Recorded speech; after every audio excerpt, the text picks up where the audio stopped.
Welcome to episode 122 of the Canadian Prepper Podcast. We're recording July the 4th, 2021. My name is Eric, host of the show, based in Southern Ontario. As a first responder, I witnessed an overreliance on emergency services during major events, and I started a small preparedness company to help people get prepared for at least 72 hours, if not longer. My name is Ian. I live on Vancouver Island. I'm a student of preparedness, target shooter, and my farm is designated mediocre handyman. I'm Alan, safety trainer, first responder, security expert, and overall safety nerd. I'm back. My name is Andrew, and I'm not the host of your show. I am a recovering libertarian and a firearms instructor at Ragnarok Tactical. I'm Scott, the frazzled new dad, paramedic splitting my time between Southern and Northern Ontario. I like to learn things, and I don't accept that things will always carry on the way they have, simply because I want them to. And my name is Jeff. I'm based in Central Ontario. I'm a target shooter, soon to be ham radio operator, and general overall handyman. Still haven't written your test, huh? Soon. He's got like 9 more soon. months based on our standards here. Yeah, fair enough. We'll give him that, I guess. And if you want to help to support the show and keep the Canadian Prepper Podcast on the air, buy some swag. We have both the Canadian Prepper Podcast t-shirt, Eric, our nice model there, and the tactical Velcro patch. They're available at www.prepperpodcast.ca. All proceeds help to keep the lights on and the backup generator fueled. And statistics show that wearing a Prepper Podcast t-shirt makes you immediately 12% more prepared for anything. Yeah, I mean, science, It's true. right? Yeah. So, of course, I've decided to be the contrarian and wear Andrew's t-shirt today. So there you go. Modeling the other Little one. known fact, I'm wearing Ian's t-shirt. Oh, ow. I'm not even going to ask why. Don't explain that one. Yeah, don't want to know why. Yeah. Okay, well, commentary aside, if you're enjoying the show, please take a few minutes and like us on Facebook and submit a review on iTunes. Who's on Facebook anymore? Or who hasn't been kicked off? Communists. Yeah. Also, we want your feedback, good or bad. If there's just a topic you want us to cover, you can email us at feedback@prepperpodcast.ca. All right, so we've got some planning content for you in this episode. I'm going to start off with some preparedness-related news articles. Next, we'll let you know what we've done for our preparedness since the last episode. And then we're going to get into the main topic, our ideal doomstead. So let's get into the news. All right. No surprise to anybody that's been watching the media. It was the hottest temperature ever recorded in Canada at over 47 degrees in Lytton, BC this week. And I think I was complaining about the heat last week, but clearly didn't have as much to complain about as those people in Lytton, as we'll find out about later, I think, if Alan talks about that.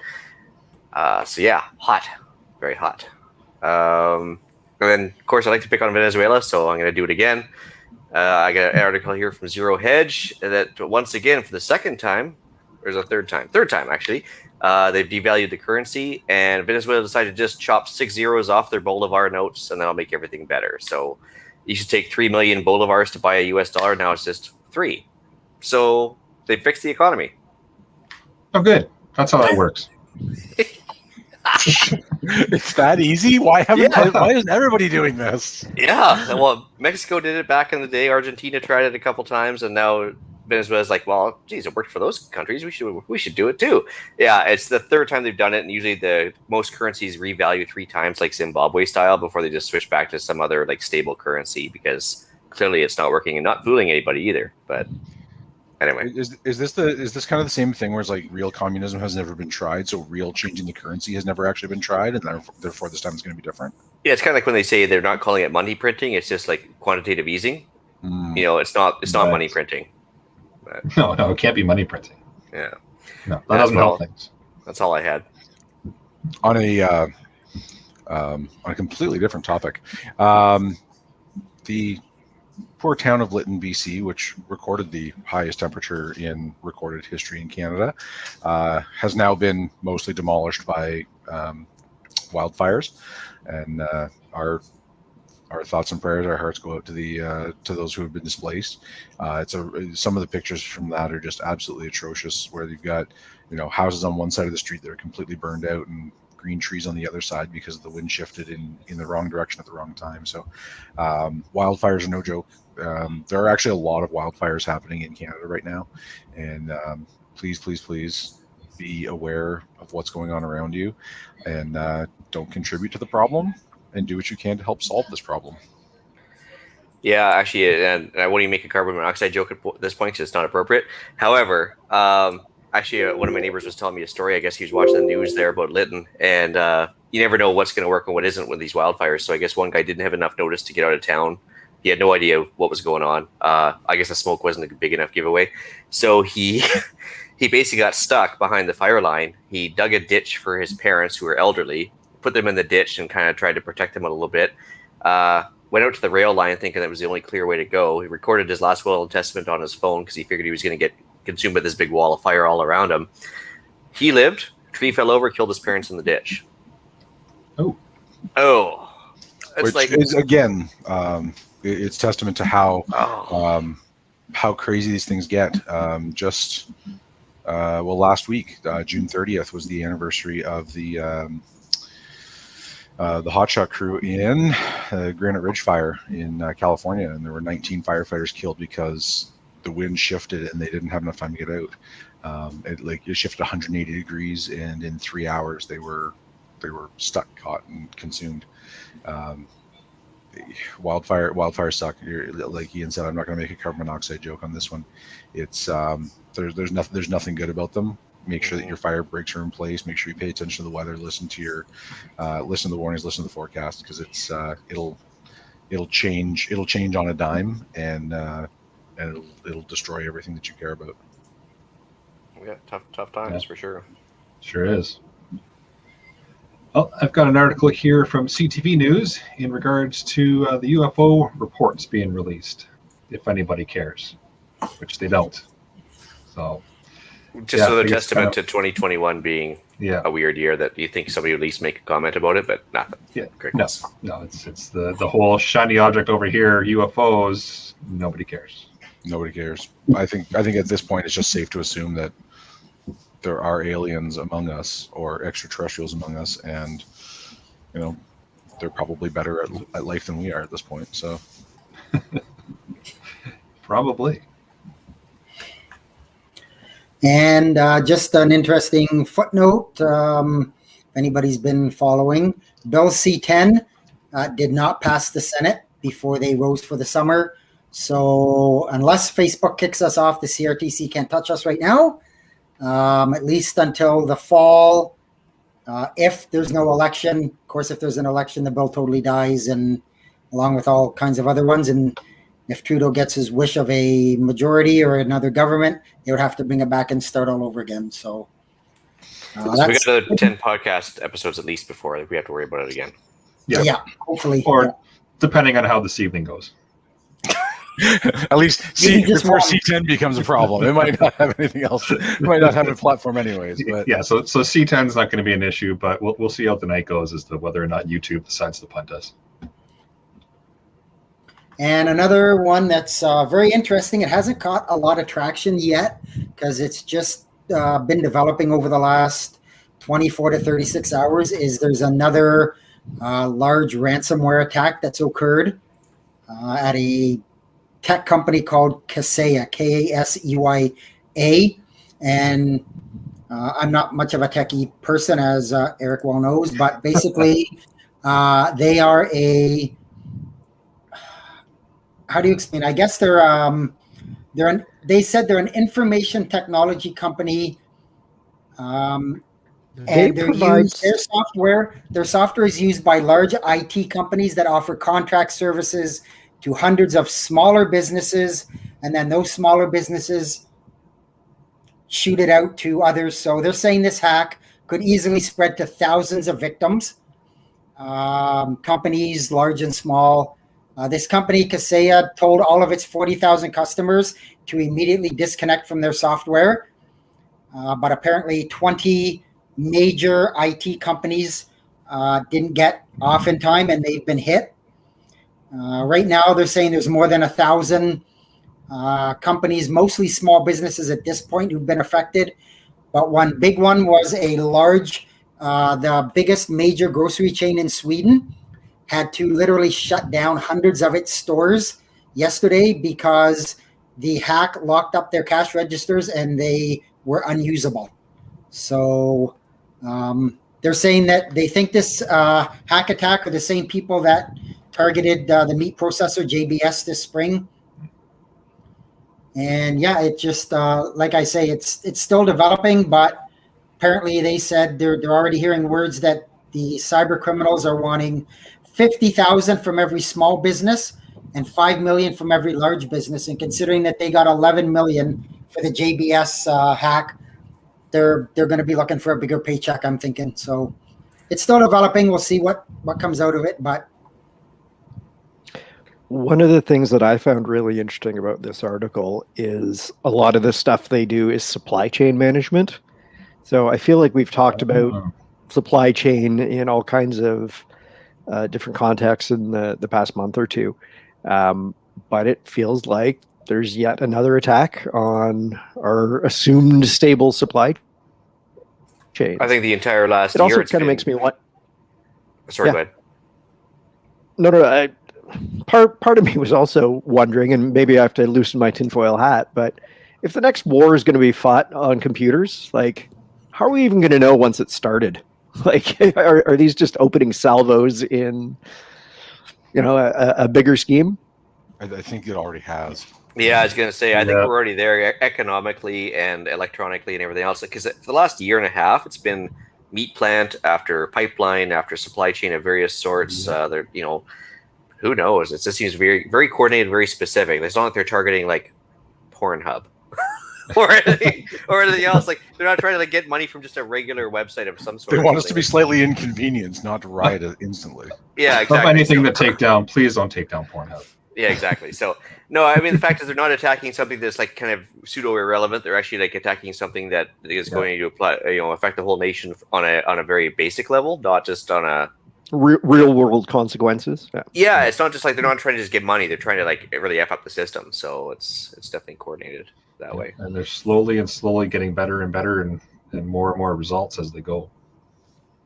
So it's going to be interesting. And I didn't put a link in the show notes about it, but there is an oil pipeline that burst under the Gulf of Mexico, and somehow the ocean is now on fire.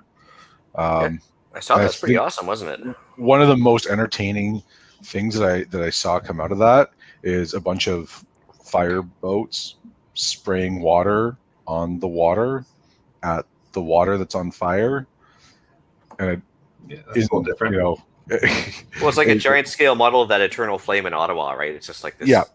So the water itself is on fire, and they're trying to spray water on it, and I think that's just possibly the most ridiculous thing I've ever seen. Yeah, I mean, maybe not the most ridiculous, but pretty close. Oh, jeez. It is the year. It is. Nothing's weirder for 2021. I'm sure there's more to come. Like challenge accepted. Oh wait, those already happened.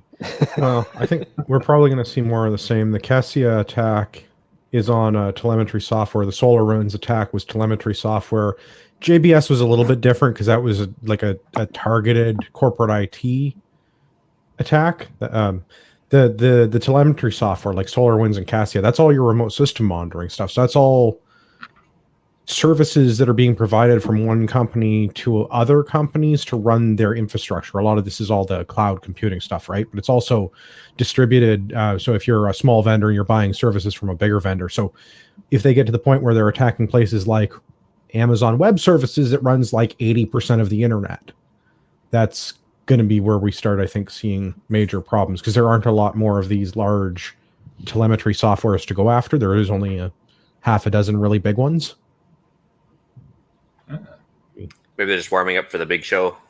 Well, I think that's what it is, and I think the reason you're seeing the telemetry software is because that's your access into all of these otherwise hard systems.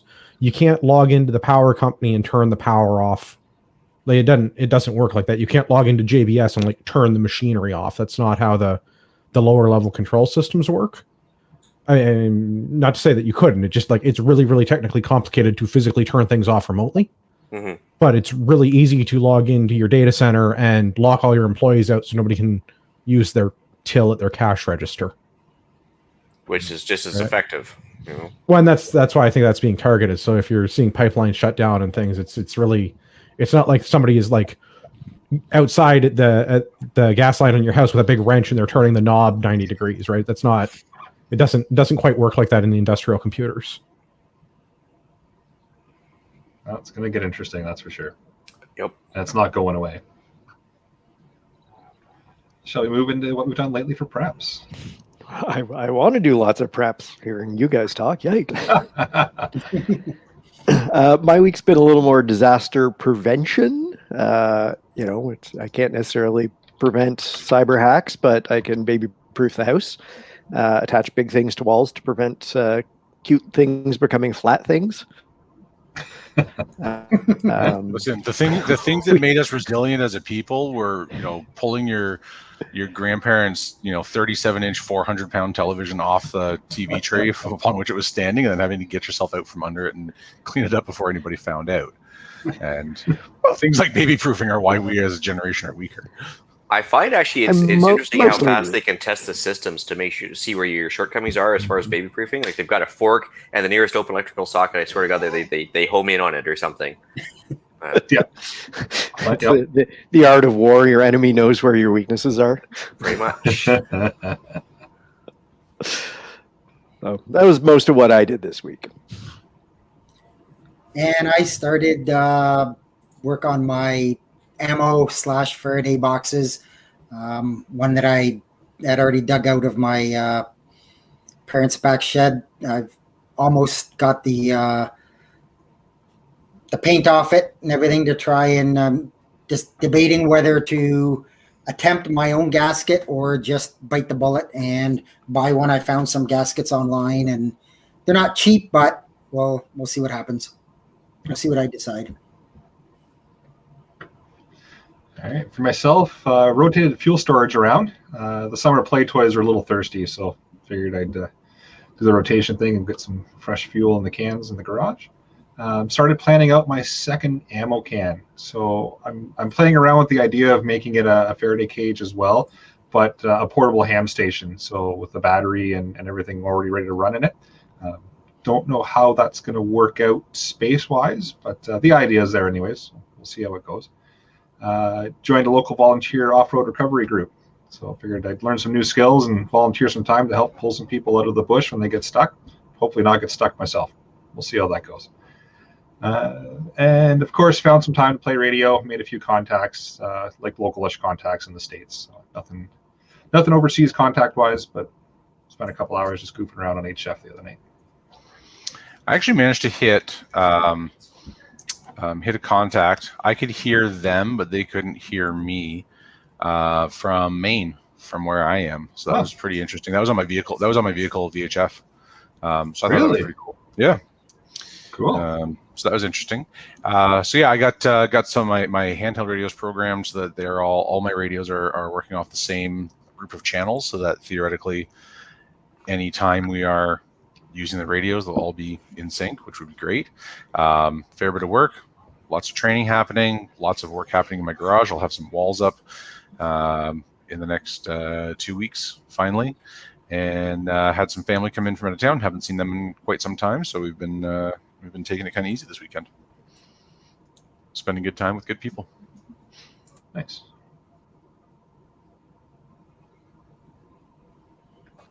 Andrew.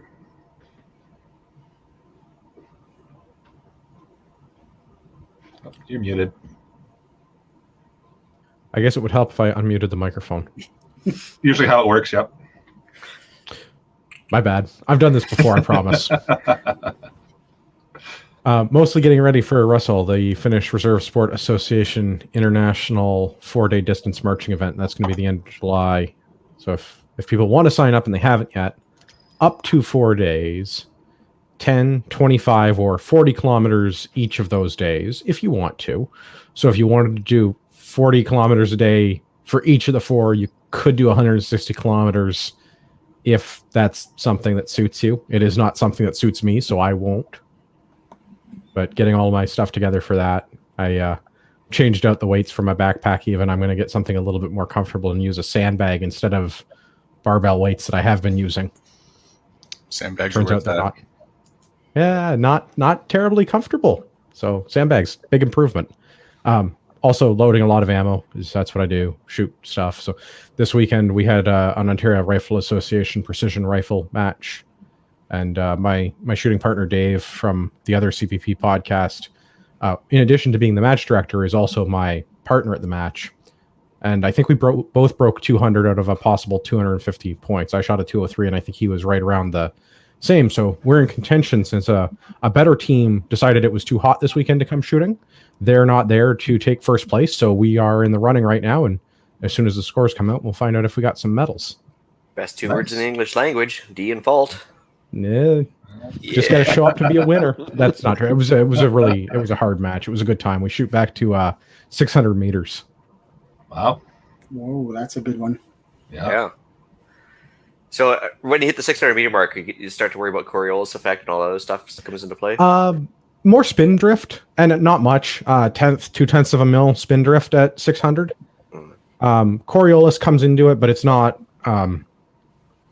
worth worrying about it at the 600. When you get back to 1,000, you got to add a couple clicks. Dave and I both shoot 308. It'd be different for other people in other calibers because it's more pronounced depending on how fast your bullet's traveling and some other environmental factors. Mm-hmm. But yeah, for us, spin drift, add a 10th, call it good. Cool. Yeah. Awesome. So yeah, as for myself, I finally finished chopping up that big pile of branches I had from those giant firs that came down over last winter. So that was a thorn in my backside for a long time. So that's the last of the kindling for next fire season and the last of the 4-inch logs. So that's good that you can sit for a year now for all I care. Finished the pump house down below, which basically was a little bit of house maintenance in the fact that it was just a paint job on the outside, but I also changed out the lighting to LEDs and everything else to make it a little more easy to run on a backup generator. So just as we'll discuss later about LEDs and stuff. Other than that, rotated some food stocks and under the guise of what do you call it, prepping or like stocking what you actually eat versus random stuff like freeze dried. We actually decided to switch over to evaporated milk versus the coffee cream, and surprisingly, I like it better. And it's shelf stable, it's canned, it's cheap. It's actually cheaper than regular cream, and it just tastes like European milk coffee now. So anyway, that was good. Did my first full length almost RESUL march today. So like under Andrew's Finnish Reserve Sports Association practice march there, I did 9.2 kilometers, I think, or something today, planning for my 10s with weight on my back. So I did the whole weighted march. And I think I broke one of my dogs, but she's kind of like not limping per se, but just kind of like looks like roadkill right now. Anyway, other than that, that's pretty much it. Just a couple more CGN deals, of course. One of them, which seriously, I'll talk about that one later. But I sold one guy a couple thousand brass, so that was kind of cool. And that was pretty much it for me. I was shocked you did a CGN deal. So that never happens. Seriously. No. Blown away. Yep. All right, so we move into the main topic then. So apparently one of our listeners came into some money. We're not sure if it's the lottery or they just had a whole bunch of Bitcoin that they dusted off. But we got kind of a cool email, a little bit gray man, but that's okay. Dear Canadian Prepper Podcast, longtime listener, first time writing in other than a 5-star review. I've recently had the good fortune to come into some money and have a couple $1 million to spend on the ideal Doomstead. I haven't decided if it should be a self-sufficient bug-in place or the ideal bug-out spot. Can you help me figure out the best geographic locations relative to town, the ideal property, its features, the best buildings, what resources to install, build, or collect? What should I do for power, for water, for food, for ham antennas, for alpacas, and for carbon monoxide detectors? Seems oddly specific. Thanks for your help. Clearly a listener. I'm not Alan at thegrayman.com. So there you go. So we have a hopefully very generous listener. This was not from me, just for the record. Very gray man of you. Yes. Playing up the gray man role. So let's see if we can help this lucky listener out and figure out some thoughts in terms of geographic location. I think right next to my house would be a great place to build your ideal Doomstead and be part of my mag. Listen, the easiest thing to do, just give all the money to us. We'll take care of everything and let you know when it's all done. Yeah. They just wait to hear from us. Could be years. Just wait to hear from us. Yeah. So That's for me, all. I think it should be far enough from town, making it a little harder for them to walk to, but close enough that it's not an hour and a half each time you need to go into town to get something.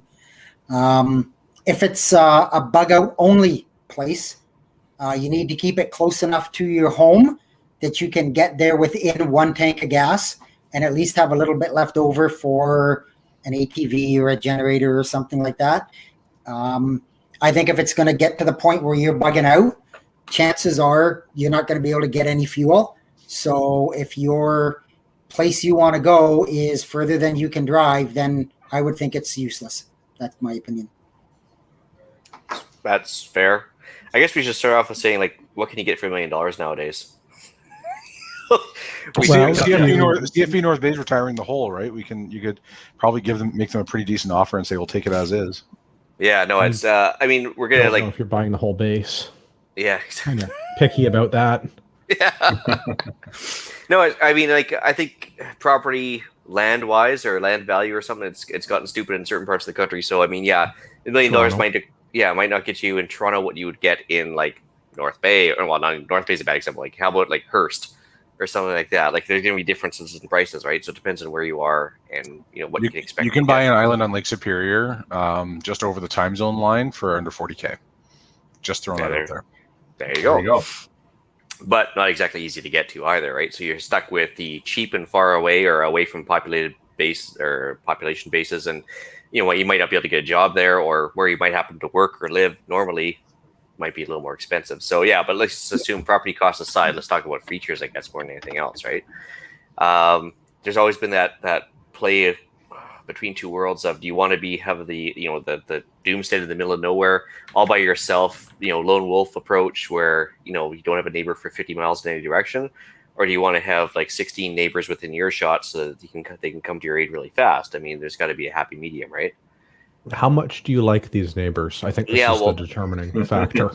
Hence, I'm with neither of those options. So my idea, which is currently what I'm kind of practicing, is the rural subdivision idea. So it's not really, you don't have a doomstead on 5,000 acres, which I would like, yes, but I don't have.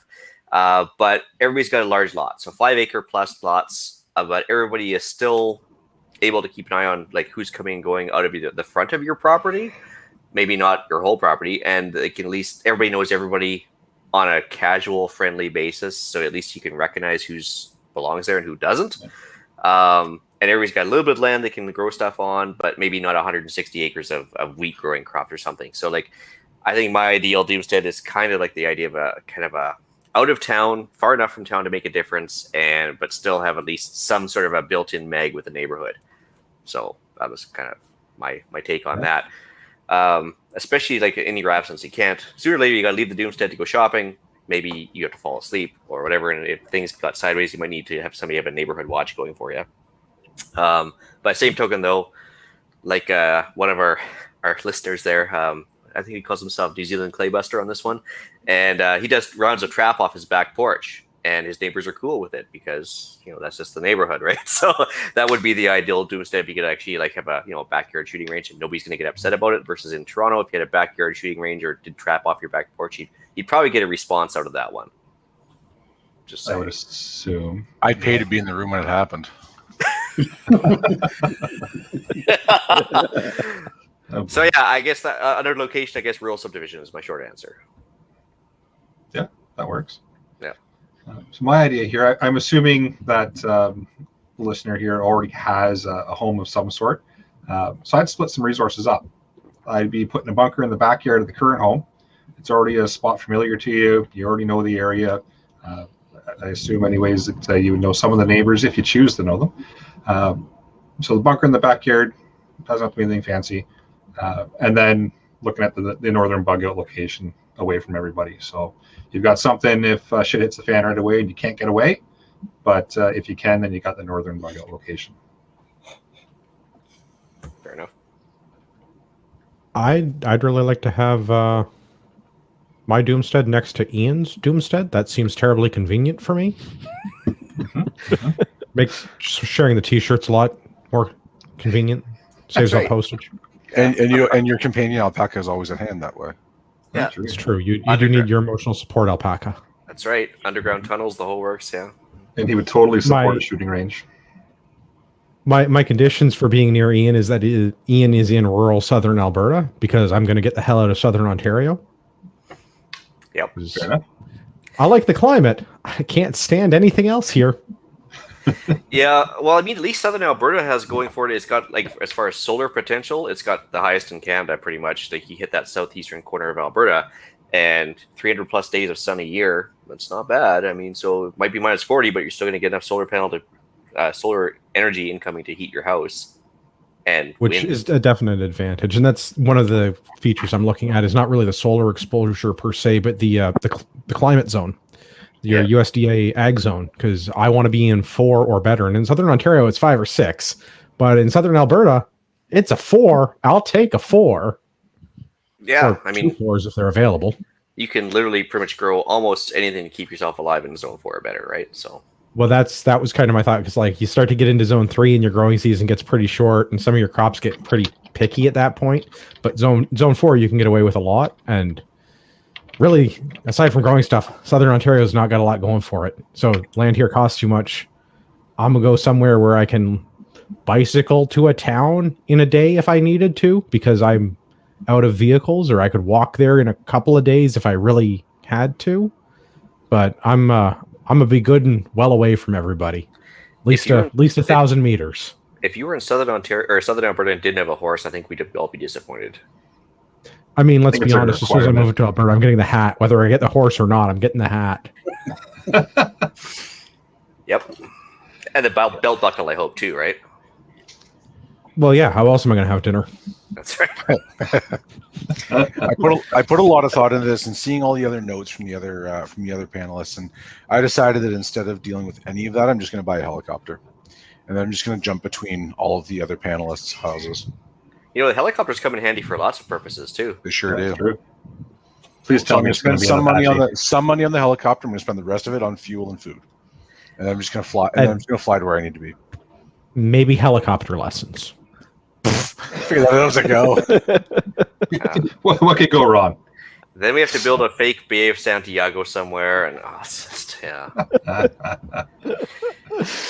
All right, so we have some different thoughts on where this ideal property would be. In terms of looking around, pull out your topo maps. What are some of the property features you'd like? I saw a really cool Doomsday Preppers episode or something like that. They had an old natural gas well on it, so it wasn't enough pressure to be commercially viable, but more than enough to run that little homestead forever. What are some of the property features that would be ideal if you had a bunch of Bitcoin to throw at that problem? A big open flat space for me to land my helicopter. It doesn't need to be that big. No, I mean, literally 60 by 60, I think you're pretty much good. This is why you need the lessons. Actually, no, but because I'm not taking lessons, I need it to be much bigger. I'd go with softer over bigger. That's the first time I've ever heard that in my life. Oh, man. Glad I could contribute. At least for me, if I'm looking at that topographical map, I'm picking a bush lot. Be able to build your house or your doomstead kind of away from sight lines of a road. I also like the bush idea, easy access for all of the wood you need to heat your house. Would be really nice to have a creek or stream either on or very near the property for numerous reasons. Another panelist will get into that. And it needs to be at least a little bit high and dry, so you're not going to be getting any flooding issues. Yeah, I guess you don't want to live in a town like High River where they're prone to flooding, or like the 100-year floodplain in Edmonton where they build subdivisions and they're going to be shocked when there's flooding there every 100 years or so. I'm blown away where some people choose to build, but anyway, what can you do with that? I had the same idea as Jeff. So yeah, you want to have a fair amount of trees on the lot. Like one thing I learned here, I bought this place and it was completely treed to the point where you parked in the driveway, you couldn't see the house. that was a problem. So especially from a fire prevention perspective. So I've spent the last 8 years, I've probably spent 7.5 of them cleaning up trees, and that's a lot of work. So in hindsight, I would love to get a lot that has almost the center part cleared, a nice bush perimeter, like on your property that's got like, trees that you're legally allowed to cut down and stuff. So a bush perimeter, insert joke here. Oh boy. Well trimmed bush makes it look better. Say well trimmed bush is very important, and you got to maintain that thing, keep that thing knocked down, right? So yeah, the bush perimeter will allow you some privacy, fuel, of course, for the wood stove, and hopefully not too close to the house, not burn down your house. But something that comes into play as well is like when you're out actually trying to like harvest wildlife during the apocalypse, wildlife tends to hang out on boundary areas. So at the edge of the forest, near a creek type of thing, like there's always going to be stuff that hangs out on the transition areas between land mass types, or at least terrain types. So that is something that you'll usually see deer hanging out on. So that's important to have on the property too. You might as well attract some wildlife. And don't listen to our episode about hunting. No, because clearly we didn't know what we were talking about. No. The nice thing too is the nice little feature is to have crown land either next to your property or close to it, because that'll never get knocked down. So there is a larger supply of wood fuel there that should be there in the apocalypse, because unless it's like every 60 years or something, so they roll through and cut it down, but then 9 times out of 10 it's going to be there. Water features. So this doesn't have to be restricted to just the mountains or posh lots in southern Ontario, but a water feature in hindsight is a must. And that's one thing I learned here. Like even next door, they got an artesian well here. So literally next door, power goes out, there's still water bubbling up out of the ground for them, which is fantastic. So no pump required, nothing. And that's huge, right? Oh yeah. Because I forgot to mention that when I was doing the pump house, I actually measured out the well casing and measured out the static water level and everything else to figure out how much a hand pump backup supply would be. So I asked for a quote from a local hand pump guy, or local, he's in the States anyway, $5,000 US to get a hand pump. To get a hand pump that would actually go down to the static water level that I have is a $5,000 bill US. So by the time it's all said and done with duty and taxes and everything else, you're talking close to $10,000 for a steel hand pump. I'm like, oh. Wow. So artesian well would be great. Yeah. So I mean, there's also other ideas. So like if you're in southern Alberta, a creek, it doesn't have to be a big one, just a small one, that allows water to not just flow in and out unlimited, but the potential for microhydro. Microhydro systems can be as small as 4 inches across, depending on what kind of output you want. So that is an alternative means of power generation. Maybe not in winter in southern Alberta, but this would be something. In Saskatchewan, they have dugouts a lot on these farms, right? Like my grandpa's farm had a man-made dugout where 50 years ago they took the excavator and dug out as deep as they could. It gives an option for fish, raising fish if you want to do the trout thing or any other fish types that you like. The tilapia, some guys are trying. A water source for aquaponics, where you basically take the water out of the dugout, run it through your garden, and run it back into the dugout cleaned up. So that's huge as well. Backup water supply, though, whether it be a pool, like one of the other panelists on the OG CPP there got himself a house with a pool. It's still a backup water supply. It might not be the world's best water, but that's what Berkeys are for, right? So even if you're in the city, having a backup water supply in the form of a pool might help. Yeah. The other thing I was just going to mention with the water thing too, so like at least here I've got an elevation change, so I've got a couple terraces basically on the property. So eventually the whole idea is to get a tank up top, and then if you have a large enough tank that has a good supply of water coming into it, not only will you have gravity fed water in case of a power outage, but you could run a microhydro system off that. It's kind of like a pre-charge of potential energy storage there, so you've got water pressure for all you need anyway. So that is something to think about. Also with the higher terrain, not only do you have access to the gravity fed water, but you have antenna mounting options for those ham radio operators. That's a good point. Yeah. And then of course, if you also have a hillside, you can also dig into it, providing it's not solid rock, and make that bunker happen a little more easily than trying to dig down and then bury it afterwards or something like that. You can just go straight into the hill. So it's the thought there. The other thing for the prairies, if you are in southern Alberta, a windmill. I mean, there's always wind, and you see the old pictures of 1960s Kansas. they've got the old windmill going. That basically that was just like a slow trickle water pump that was constantly running every time the wind blew. And sometimes it just, would spill off to the side and go right back into the ground. But at least it was like a constant pumping of water without having to do any sort of human input. So that's kind of huge. A root cellar, if you can swing it, because, why not for vegetable storage over the winter time. And the last thing I was going to mention was the water storage tank. So if you get a tank up high with the, the elevation change, or even if you just have a flat lot, just have a cistern either underneath the house or I was going to say there, like just on the side of the hill or whatever, just to store that rainwater would be fantastic. I like it. Yeah, that's all I had. All right, so my bug out location idea is similar to Jeff and Ian's. Actually, I'm just going to Jeff's and stealing all of his stuff. Fair enough. Because that's what he said he was going to do to me a couple episodes ago. So fair enough. Yeah. Fair enough. But I'm definitely thinking wooded lot, stream or a lake for water source, and something just a little bit further away from everybody. But the wooded lot idea I quite like, because it gives you privacy and gives you firewood.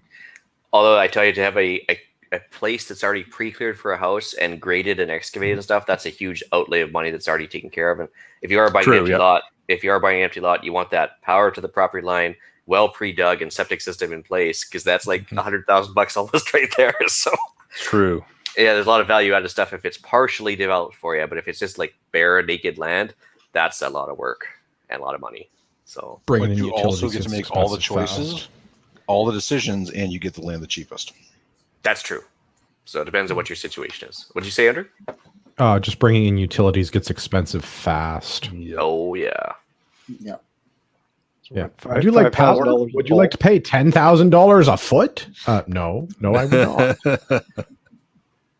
Yeah, like I guess the original owner, when she built this property, she had to bring in 6 power poles and 2 transformers. I can only imagine what she paid. So anyway. I'm going to diverge from the rest of the panel, I think, a little bit. I would actually like mostly cleared land. I'm not opposed to a wood lot. Actually, I really like a separate wood lot. The Southern Ontario style farm wood lot, where that's my piece of bush over there. Don't go trimming it. Fair enough. But having the rest of the property being cleared, 2 reasons. Really good arcs of fire and growing things, which doesn't interfere with my arcs of fire, because I'd like to have enough arable land to grow enough things to then turn into alcohol that I can drink: hops, barley, wheat, etc. All of the important staples in the alcohol making process, because it's the end of the world. I may as well enjoy myself. And if there's if there's deer hanging out in that boundary layer next to your untrimmed bush, the overlapping fields of fire actually make for efficient hunting too.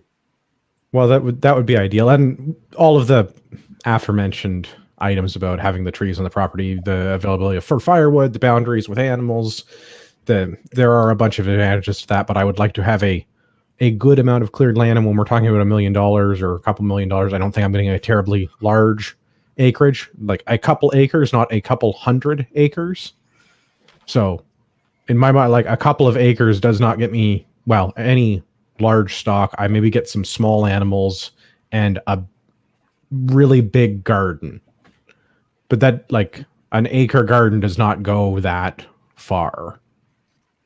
So give me more cleared land for agricultural purposes, and give me really good arcs of fire, because I want to be able to stand on the top of my buildings, especially if I had a silo for some reason, where I could survey everything the light touches. That Also would be mine. And ham radio antennas too, of course. Well, I mean, sure, a ham radio antenna, but like if it's within 1,000 meters, I own it. I don't have to have paid for it, but if it's in 1,000 meters, it's mine. The ham radio antenna also doubles as a tactical communications hub. So, just saying. No, I'm super on board with the antenna and getting your silo up for a variety of reasons. I mean, they're a great place to mount your satellite communication dish too for your internet access. Because I think Eric already mentioned that Pornhub is essential. 100% it is. Yeah. So it's morale boosting. Got to make sure you have the high speed internet. So get the good arcs of fire, and I would want some very controlled access to my piece of property, which I'd be able to find on a topo map.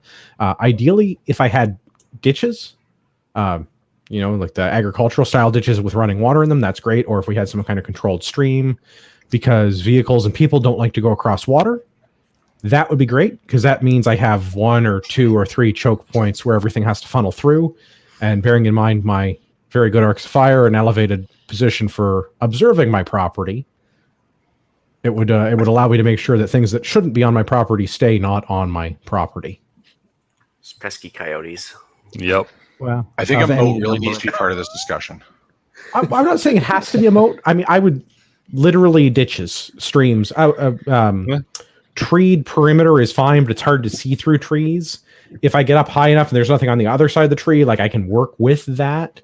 But if you can't see through it, they can't see through it. So there's no advantage for me having a lot of tall trees surrounding my property, because it just interrupts my sight lines. So the only exception to that would be if I had well-controlled access points across running water.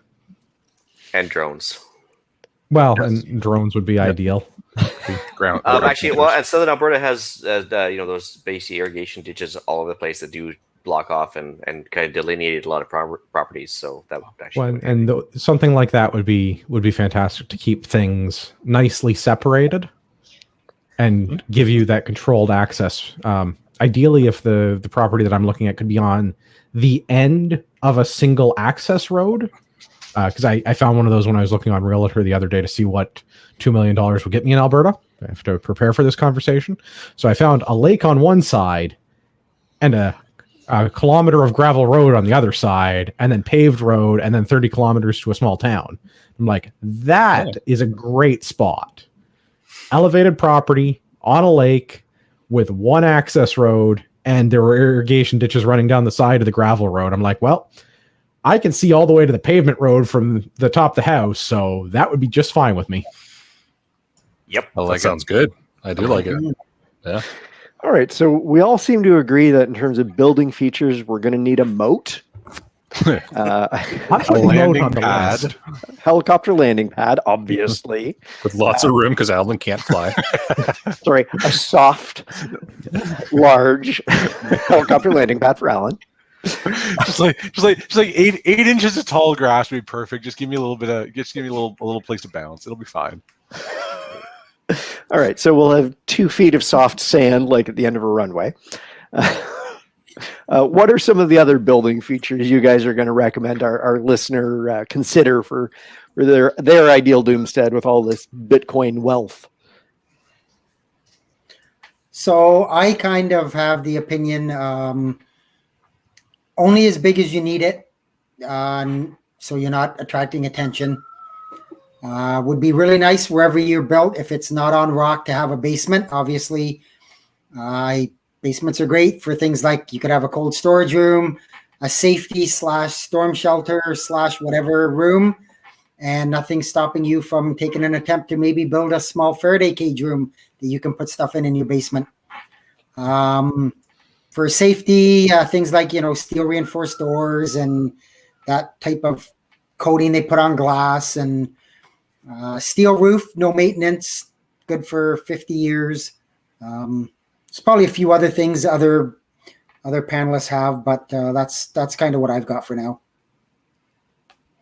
Cool. I have the steel roof for the same reason, however, not so much for no maintenance, although that is nice. Mine was actually for more durability, meaning like if somebody loves a Molotov cocktail on your roof, it's harder for the shingles to catch fire when it's solid steel. So, and forest fire and everything else. So, I mean, like obviously if there's some ash or whatever coming in, your roof's less likely to catch fire if it's made out of steel versus asphalt shingles, right? Because it's not a petroleum product, basically. Same with the sides of the house. I'd rather have river rock, the nice fancy river rock facing on the house versus, again, plastic in the form of plastic siding or stucco. Depends on what you want to do, but that's basically just glorified concrete. So some sort of fire retardant walls is what I'm after more than anything else. Isn't stucco, wasn't there a huge problem in BC with all of the stucco construction just having water issues? Not that I know of. Okay. Stucco always makes me nervous because I feel like it's styrofoam with a thin veneer It's of like concrete. poking through meringue. Yeah, no, it depends on what it's made of. Like there's a lot of concrete-based stucco. There's a lot of like they use all sorts of materials, but I think as long as it's something that's relatively fire retardant, I'm not saying creamed asbestos or anything else, but like something that's going to be a little more resistant to fire than plastic siding. That's all I'm after. Are you guys familiar with ICF construction? Absolutely. I think it's fantastic. Yeah, so basically for the listeners, it's I think Lego blocks made out of styrofoam that basically helps you put the house together faster. Then once they're all together, you kind of pour concrete down through the hollow centers. And it basically makes almost like a concrete pillar reinforced styrofoam with an R value of about 60 on the walls. So energy efficiency. For comparison, a good R value out of fiberglass insulation is 24. Yeah, so it's almost like a super insulated house, for lack of a better term. Relatively easy to construct. However, it works out to like 12-inch thick walls by the time they put in the insulation and the concrete and everything else. Horrendously expensive compared just to wood frame. But, if you're trying to heat your house with a wood stove, it's a heck of a lot easier to do with ICF than anything else. The upfront cost is higher. Long-term payout is definitely there. So if you have the chance to do it, insulated concrete forms is definitely the way to go. That would be my ideal Doomstead. Behind the rock wall and the steel roof and everything else. Alan could probably go into more depth on the steel reinforced locks and everything else. But the 3M security film, which I learned from Alan, I mentioned that to put on the windows because it won't stop bullets, but it'll stop a baseball bat for at least a couple minutes. It will make most things bounce. It can also do excellent things for preventing the casual looky-loo from seeing inside. It'll also do great things for blocking UV rays and things like that. So it will help moderate temperature inside your house. 3M security film, and 3M is one brand. There are a few other brands out there, so we're not loyal to the 3M brand. They don't sponsor this. This isn't a promotion in any way. It's just probably the most common one. Some of those security films can get up to 3/8 of an inch thick. They get applied. They're adhered to the glass, usually on the inside and the outside. If you want to go really fancy, and then applied with a structural caulking to anchor it to the frame, and you can wail on that all day with a sledgehammer, and it's not going anywhere. So it's they're fantastic. I watched the film on the 3M website about that stuff because I was actually kind of curious. And the first thing they do is they take out, I think it was down the States, it must have been, I guess, but they brought out an AR. And they actually took an AR-15 and shot through the windows with the security film on. They're like, see, it won't stop bullets. I'm like, good to know. But then they took a baseball bat to the next window beside it, and they just couldn't do it. And it must have taken them, I think they did a time lapse. It was 5 minutes plus to get through the window, just banging the crap out of the sledgehammers and everything else. So that's pretty good. It smells terrible when it goes on, just for reference. The adhesive on it is it's nasty stuff. But yeah, the consequence is that you've got windows that will delay an attacker long enough for you to know that they're there and pour hot oil on their heads. Yeah, medieval style. Well, it takes a minute to warm the oil up, so it's good to have the time to prepare. Yeah, it's good to have the warning. So yeah, concrete foundation. This has been a sticking point whenever you're looking for a property, especially in Alberta. There's a lot of people that use wood foundations. Now, not only are they time limited, and the reason people use them is because they were cheaper and they were supposedly warmer feeling, but then they get all moldy and gross after about 50 years to 80 years. And some of them are coming due now that were built, 40, 50 years ago now. And now you have to lift up the house to replace the whole wood foundation, which is stupid. So if you have a house that's already pre-built, concrete foundation would be great with a storm shelter built in. Like I think Jeff mentioned there, you can call it a panic room, storm shelter, bomb shelter, whatever you want to call it. Some sort of a reinforced room would be great. I'm still mad about this since it's only 100 episodes ago, but when French Eric came on there and talked about his house in rural Quebec there, and he had the hand-powered water pump in the basement of his house. Yep. I'm still jealous. I think about that on a pretty regular basis. Yep. Yeah, so having a water supply in the basement that's hand-powered and doesn't require electricity, fantastic. That would be the ideal. LED lighting throughout the house, especially on your backup circuits versus incandescence or compact fluorescence, because why not lower your power requirements to run your generators slower or at a lower power level? and or I guess you'd have to have some incandescent backups in case of an EMP, I suppose. But for now, LED lighting is great for a backup supply or solar power. Amazing how many people are still running halogen lights, which blows my mind at like 80 watts a piece, and there's like a string of 8 of them in their kitchen or whatever. But whatever, teach their own. Yep. Motion activated outdoor lights kind of be annoying if you have coyotes or raccoons or whatever, but generally if you kind of get it set right, they won't go off too often. I don't know much about it, but like kind of a closed caption or closed circuit television, but infrared to kind of detect stuff. I don't know if that's an easy as setup as I would think, but Absolutely. yeah, it's something I'd like to have. Literally just buy a camera. Yep. Yeah, the technology's come so far in the last decade. It's you can almost see better at night than in the day. You get better contrast. Well, it's Well, I'm also kinda interesting because they make infrared spotlights. Yeah, I was just going to say. Yep. Well, yeah, especially for like the rifle scopes, like the ATN X sights or whatever, they have the IR, flashlights that you can like augment the vision with.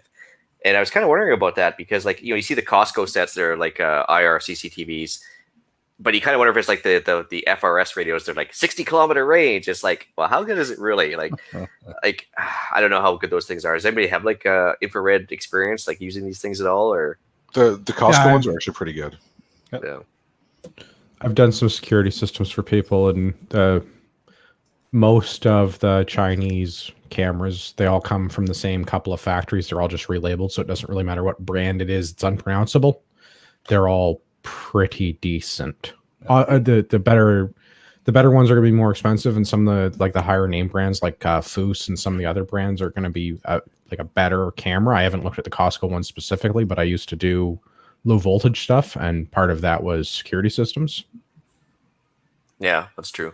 Albertan brings up a couple of good points there before I mentioned brick is also good. I suppose, yeah, we should have mentioned that for the outside of the house. But also, if money was no object, why would you even have a window large enough for a person to go through on the ground level? Fair enough. Some, maybe if you take over a house that's already pre-built, you might not have a choice. Like there are some ICF houses out in Alberta that you might want to buy.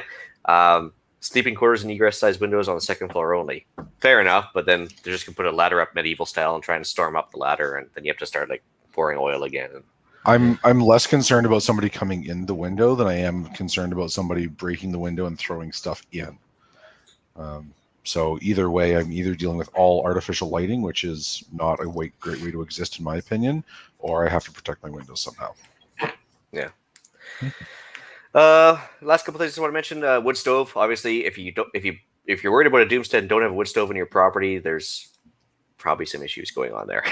It's just no reason not to have one at this point.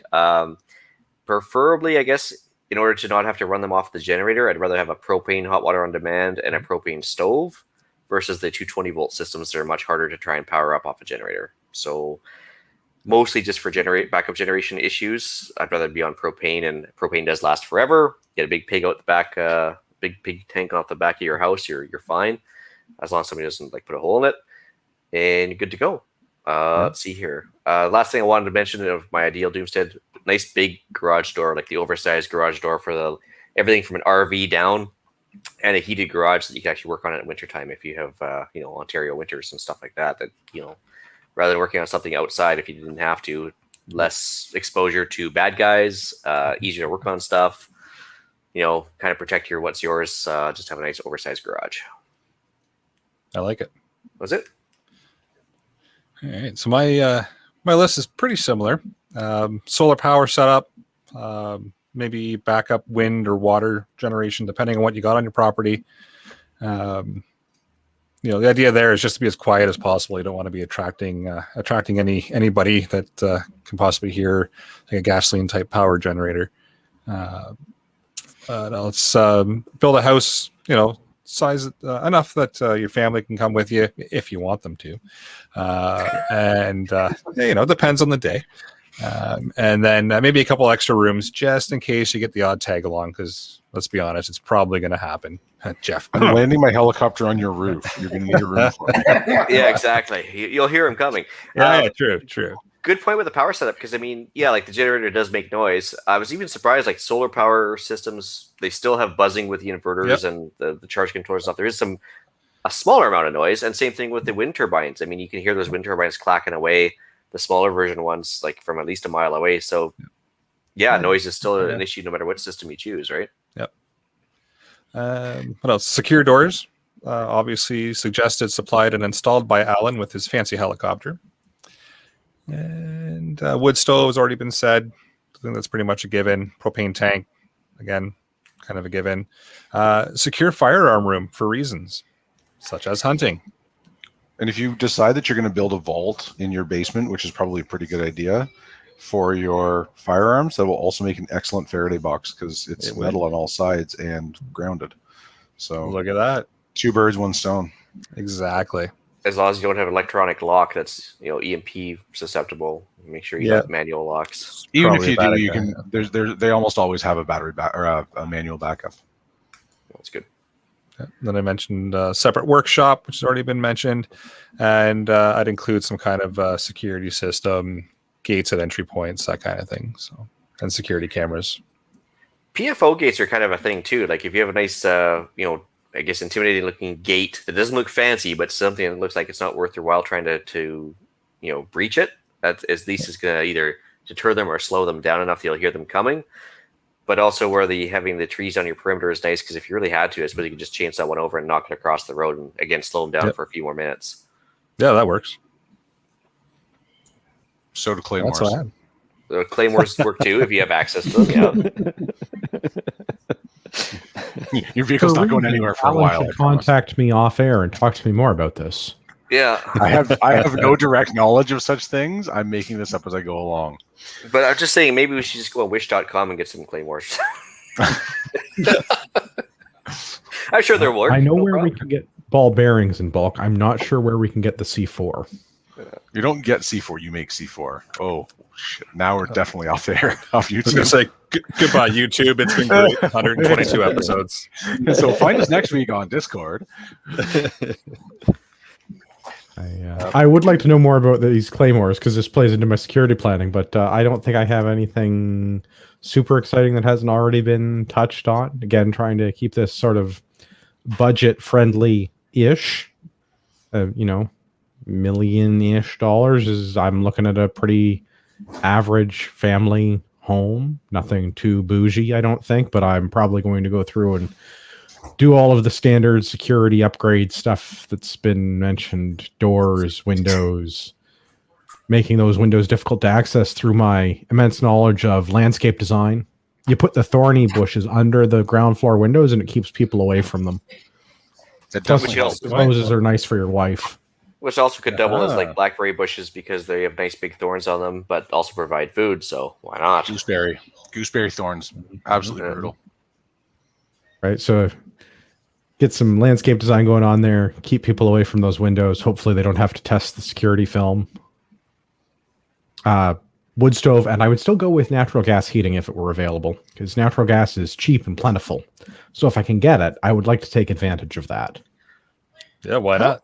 Or at least if you had a south-facing windows, and you could just go with passive heating for the most part in southern Alberta. Yeah, but that doesn't run my grill. This is the heating the grill and the water and the other things, and running my tri-fuel generator would be all terribly convenient were I to have natural gas. Yeah, How long will natural gas service run in the event that society is falling apart? Well, there's accumulators that basically have like a pre-charge on them and distributed locally, but they if everybody's using a backup generator, obviously it's going to not last as long, but there's not a high pressure line to begin with. No, I think it's only like 15 psi. Well, it's inches of water column. They mentioned it, but yeah, like it's low anyway. So I would guess like you might have a couple weeks tops, but then you got to worry about it. I wouldn't bet on it for being more than a week. That'd be But the other thing too is like if you're in a I guess a doomstead for lack of a better term, you're not going to have natural gas lines to that property better than even chance because it's just too far out of town to make it financially viable for the gas company. So that's where the propane comes in. You just get the big 1,000-pound tank out back that just gets topped off, or do a pair of tanks or whatever, because the lines probably aren't going to reach where you want to have a retreat. But if it's available, it's an excellent option. Oh yeah, no, if it is available, but not all the time for sure. No, certainly not. And you're Southern Ontario, you're going to be able to find that. That's not a problem. I know there are other places in the country where it becomes very, very difficult. If I can get it, it's going to be cheap and plentiful. If I can't, yeah, propane's a great choice. Yeah, like there's no natural gas lines around here. I think the nearest one is about 10 miles away. So yeah, so that's not going to work for you. But no, I literally live on the property or on the township line of the city of Aurelia and the township. And so, I mean, I can walk and I'm in the city limits in 30 seconds and I don't have gas. Yeah. Oh, that's no fun. No. Well, and yeah, there's concessions around here that have gas and some that don't, and it depends on which side of the line you're on and which it side. It just depends, and that's the which thing. side of the So if I can get it, and yeah, if you can, great. And if not, then propane becomes the next best option. Propane's a good choice. They were adding gas service up near us, and the cost for the hookup was it's really quite expensive, and then the sort of cost per cubic meter is very high compared to what you're paying for this infrastructure over the next 20 years. So it's expensive. Well, the funny thing is, there's lots of parts in, like, again, in Alberta where they have like the equivalent of an artesian well in natural gas. It's like naturally pressurized to the surface, and that's great. But of course, the gas company currently will not allow you to access them. But if you could figure out a way to access them if things went sideways and just take a little tap off of it, that'd be fantastic. But yeah, no, it's not something you can normally do. Probably closer to the doom side of the doomstead than not. Yeah. I am probably going to put in a whole. Sorry, go ahead, Alan. I was just gonna say, when you're looking at doors, skip the residential doors, go for the commercial ones. Look for something that's labeled hollow metal, 16 or 14 gauge steel reinforced, channels inside. You can still get those insulated with polyethylene, which will give you like an R18 value. Some heavy duty deadbolts, put it in a hollow metal frame, and continuous hinges. And that'll be your best bet for making your door secure as humanly possible. Oh, a couple of important ones here. Brad mentions the fact that you want to have a tunnel from the house to the workshop, or attached, or whatever. Yeah, but definitely some sort of secondary egress. Same thing if you're going to have an underground panic room, you want to have like a rabbit hole secondary exit out of that one room. You don't want to have just one exit or one entrance to it.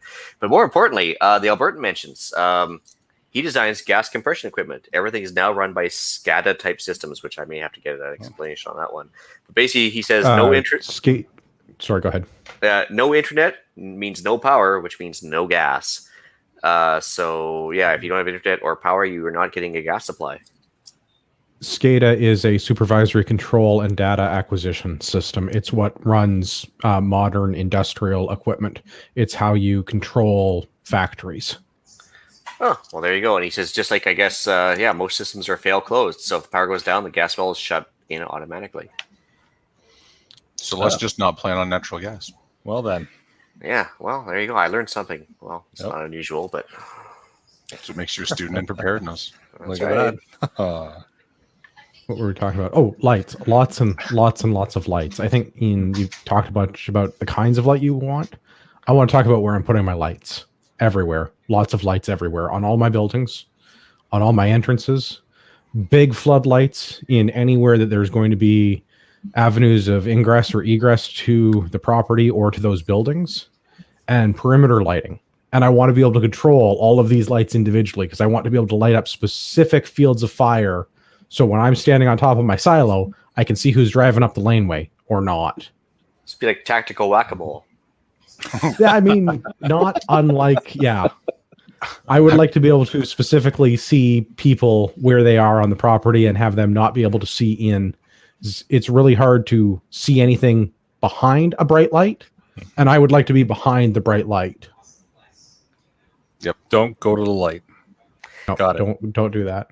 In a similar vein. Sorry, go ahead.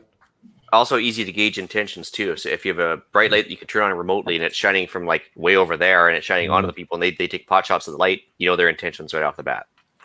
Well, and this is why I want different lights at different places pointed at different places. Like I'd like to be able to have floodlights to light up any sort of avenues of ingress or egress, but I'd also like to have perimeter lights so that I can see them, but they can't necessarily see in past my perimeter lighting. And I don't care if I upset the local coyote population with my motion activated floodlights. If it's bright like daytime, it means that they're tag legal, right? Like it's daytime, so I can shoot them. I think it's the end of the world, so you don't care. Yeah, exactly. I was going to say at certain points, I think it becomes kind of moot. But Wow. Oh, carrying on with you. I'm betting on tomorrow before I'm betting on the end of the world. But what's the Albertan got to say? He says, I've not seen a pneumatic compression system unit in close to 15 years. They're being replaced at the end of the life cycle. So yeah, it's definitely turning into an Albertan or internet dependent system for the gas. That's upsetting. That is upsetting. Non-air gap SCADA systems worry me. Mm-hmm. All right. What were we? Air gap systems. That's a good segue. Good as any. I'm going to wire all this all with low voltage, all power over Ethernet, everything. So I'm getting Ian's fancy IR Chinese cameras and putting them in lots of places: trees, gates, fence lines, the front door, the back door, the bedroom windows, all the places that I want to see, so I can see it off of any of my tablets, phones, TVs, etc. Because I'm doing the whole Doomstead Wi-Fi, because I'm betting tomorrow happens and I have to take a conference call at work before the end of the world happens, and I have to worry what to do with no natural gas. It's a good point. Yeah. Putting myself in a fair-sized comms rack somewhere and running power over Ethernet to all the things, so that I can turn my perimeter lights on and off from my tablet. I have much bigger aspirations for my garage than I do for my house, because the garage shall be my domain, where the house shall be my wife's. Going 48 by 48, clear span, with a big sub and climate control. That's all I care about. Just give me a big open workspace. Heck of a man cave. Mm-hmm. Well, and the things with the garages set up the way they are, especially in colder climates, if you put a space heater in the top corner that blows, it just keeps the hot air up high. Whereas if you do a radiant floor heating, it actually keeps the vehicles a little bit warmer, easier to work on, and you don't lose as much heat as fast if you have the thermal mass set up in the floor. So if you're going to have way more efficient as well. Yeah, so a big, massive radiant floor heating system for the shop would be, I think, probably a good way to go as well. I'm doing that in my garage. I'm actually laying the piping this week. It's quite the setup, but once it's done, it's phenomenal. And like I said, dirt cheap to run by comparison. So I think that more or less rounds out my $1 million of spending. Buy a house, make it secure, and then build a shop. And it's not that I disagree with anything you've said, Andrew, but Chris in the live chat there kind of touched on it as well. He says too much resilience on the tech. Risks still exist on closed systems, so you can't. If you're that far into the Doomstead, that's the thing. Probably a lot of the tech stuff you've got isn't going to work anymore. That's just sort of like I say, I'm betting on tomorrow. I have a conference call at work, and I want to be able to take that on my back deck or sitting in my workshop, rather than worrying about the marauders coming up the driveway and what caliber I have available to deal with that problem. Fair enough. Yep. So hopefully we still have some budget left over. What are some of the resources we're going to want to add to our phenomenal buildings with moats and or helicopter landing pads and or CO detectors? Big ass helicopters. What resources do you want to add to these Doomsteads? We're recommending our listener build for us. I mean, for them. Well, I guess my thing probably should have gone in the last item, but I would be off-grid, totally off-grid. Solar and propane. I think at a certain point, the roving packs are going to figure out that if they follow hydro lines, they're eventually going to take them to a building. So if there's no hydro going into your Doomstead and you're back far enough off the road and you're not visible, chances of them wanting to wander through the bush, I think, are slim. Could still happen. You could end up with a problem, but I think your chances are slimmer. Again, definitely wood heating, a stove, or even a boiler. Ian mentioned it, the radiant in-floor heating. It's a great thing. I, at some point, hope to put that actually in my house. And all appliances are propane for a propane fridge, stove, and have a propane heater for backup for heating. Something that doesn't need electricity to actually light, like it doesn't need a pilot, you need a match, you light it, off you go. So awesome. Kind of a similar vein, but for different reasons. I like a manual electric shutoff from the grid. Not so much if you want to go off grid per se, but say like if something's inbound, like a Carrington event or whatever, you still want to maintain what you have and maybe try to minimize the electrical antenna length of your electrical system. If you're able to isolate that from the grid, it'd probably be a little less damage coming your way. So plus you could also manually switch over to your old off-grid system as well, but use hydropower, which might be cheaper, and just being able to choose between the two would be nice. And then if you're setting up a house, make sure you have a wiring design that basically will allow you to maybe turn off certain breakers, leave certain ones running, so you can have a manageable circuit breaker load setup for your generator. Because sometimes that requires a whole lot of reorg on your house. But if you can do it ahead of time, that'd be fantastic. And since we're in fantasy mode, and we're in southern Alberta by the sounds of it, and we have flat land clearly, then I would like to have an airport for reasons. Fair enough. Because it also doubles as a helicopter. It doubles as a shooting range for practice. You got to maintain competency. It's a perishable skill, but also for airplanes. Because why not? Yeah, makes sense. Can't use it if you don't have it. Yep. That's right. So I've just added a couple of play toys to my list here. So a little puddle jumper boat and an ATV to pull it. Because why not? Yeah, it's about. I think I've beaten my helicopter plan to death. I think so. Extra carbon monoxide detectors just to be safe. Well, it's a barter item. Yes, PoE remote alerting. Mm-hmm. How about a flamethrower for the helicopter? Oh, I was going to put a mod deuce in it. There you go. Yeah. All right. It needs to be an Alouette 3, and it needs to be a pair of them, though, because then we can call it a K car and wear brush stroke. Done. I mean, why don't we just get a Warthog while we're at it? Oh, jeez. Well, now that we're filling your helicopter up with all the fun stuff, shall we move into the podcast challenge? If your current location is missing some of your ideal traits, what's the number one shortfall? Do something to overcome that. That is our podcast challenge. And if you complete the podcast challenge, tell us in as much or as little detail as you like, and we would love to hear about it, and we would love to talk about that on an upcoming episode. Awesome.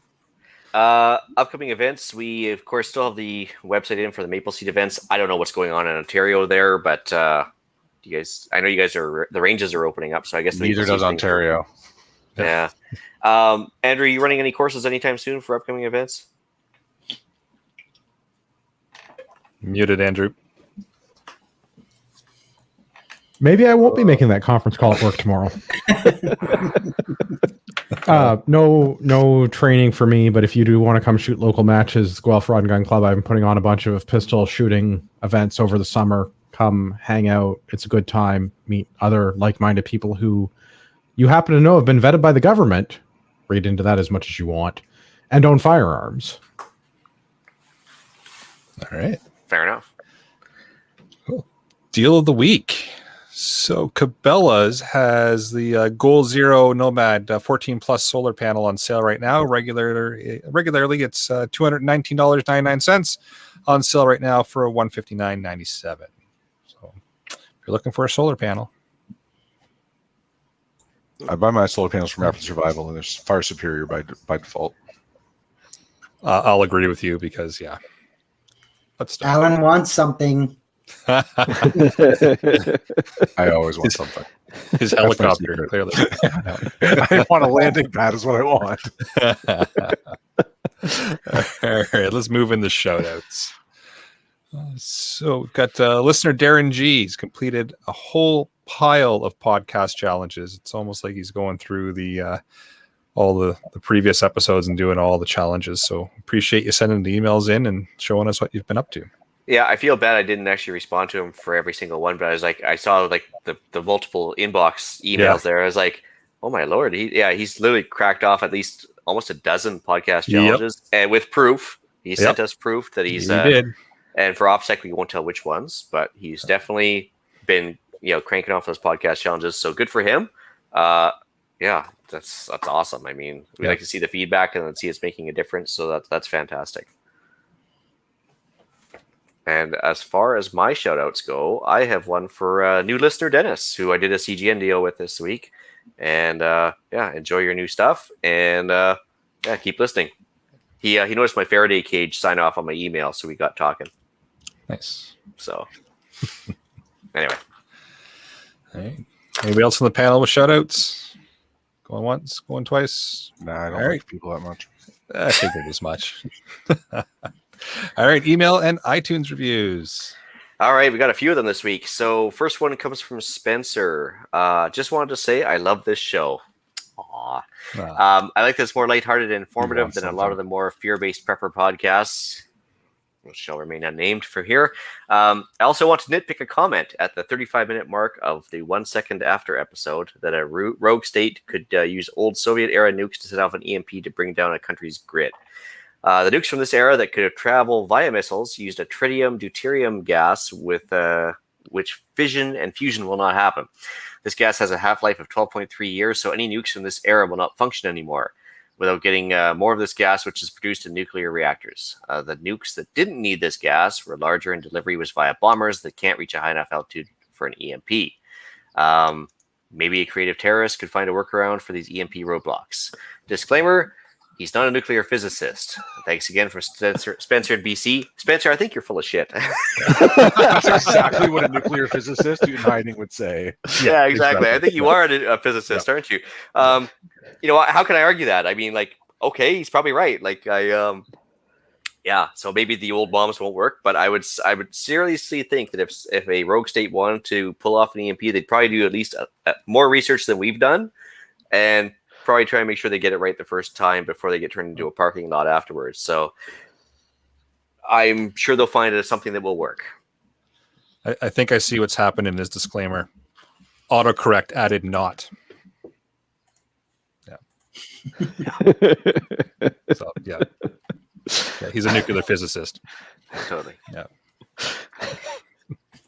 All right, so I've got one here from listener Kevin. It says, I just finished watching episode 119, The Book Club, 1 second after. A good episode, guys. As things progressed and the situation got worse, food was, of course, the main concern. I kept thinking, what about eating earthworms and insects? Right? A quick search on the internet will reveal that earthworms are indeed a protein-packed food source. In addition to digging them up, they can be farmed and in close quarter reproduce fairly quickly. Slimy yet satisfying. Farming them would be likely the best alternative. They do carry bacteria that needs to be cleansed through boiling before being prepared and eaten.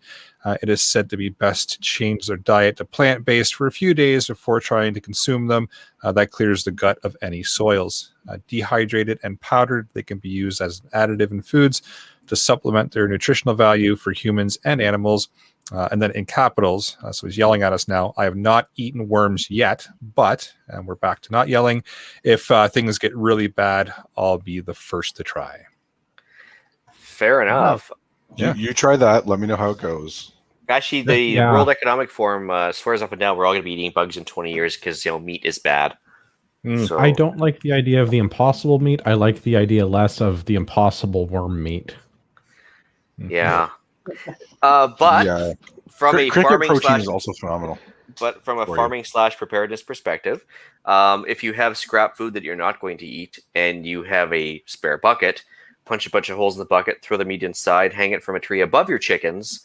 When the maggots start being born, they'll fall out at the bottom of the bucket generally, and give your chickens free protein so they can eat the bugs so you can eat them. So vicariously you can eat worms, but at least the chickens take care of it first. All I heard is chickens, and I'm sold. Yeah, I'm in. I'm down with that. Yeah, so basically if you want to have a protein source for your chickens that's free, use that idea, but they can eat the worms. I'd rather not. Yeah, filter it through another mammal or another animal first. Yep. Well, it's like cows filter my salads for me. Yep. Yeah, good point. Yep. And from listener Rabi. I don't know how. I'm sure I'm mispronouncing that, and I apologize. Dear sirs, it was great. It was nice hearing your podcast number 113 about wilderness first aid. When you're talking about courses available online and / camping to get the needed training. I didn't really follow you. Can you recommend some online training due to COVID? You mentioned about a Zoom session, but I didn't find the link. The one May 4th from 7 to 8:30 to watch it online. Any videos, online training recommended other than this? Welcoming free resources with kind regards. There are millions upon millions of YouTube videos about wilderness first aid. Most are fairly reasonably accurate. If you do a quick Google search for PDF of wilderness first aid manuals, there are about 4,000 of them that come up really quickly that you can download for free, and none of that will replace practical hands-on training. All of those will give you a base of knowledge. So those are my 2 cents. If you're on Instagram, there are a few wilderness first aid specialists out there that have pretty active content. It really depends on what it is that you're looking for, because there's a big difference between wilderness first aid and there is no doctor, and we have to do something about that. Yep. And so there's a big gap there. So feel free to drop me an email, alan@prepperpodcast.ca, and let me know more specifically what it is that you're after, and I will gladly point you in the right direction for that. Before I move on, we have a comment from Bane Ironhand. Have we eaten the neighbors yet, or the zombies? Because worms aren't my first choice. Well, I mean, my neighbors are old enough that you'd have to pressure cook them to soften them up a bit. The meat would be old and stringy at this point. So, yeah, I don't know. Still probably have to go for the neighbors before the worms, maybe. I don't know. Can we do the same thing we were doing with the chickens? Get the neighbors to eat the worms? Maybe. Yeah. Just thought.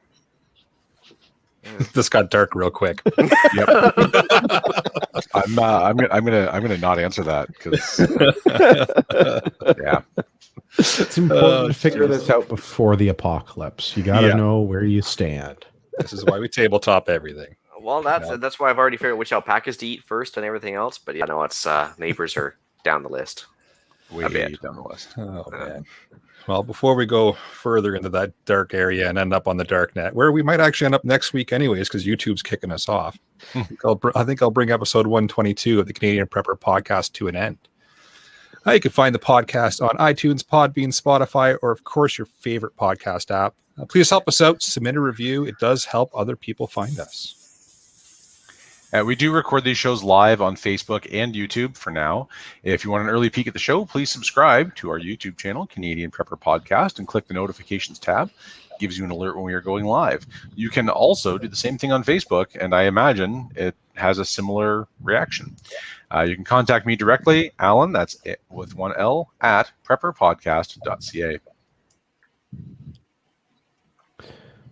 Usually you would find me leading Canadian Patriot Podcast, the OG CPP, Monday nights, 9 p.m., mostly complaining about the government, but we've branched into new territory. We also do a book club, which I see was promptly added as an addition to this CPP.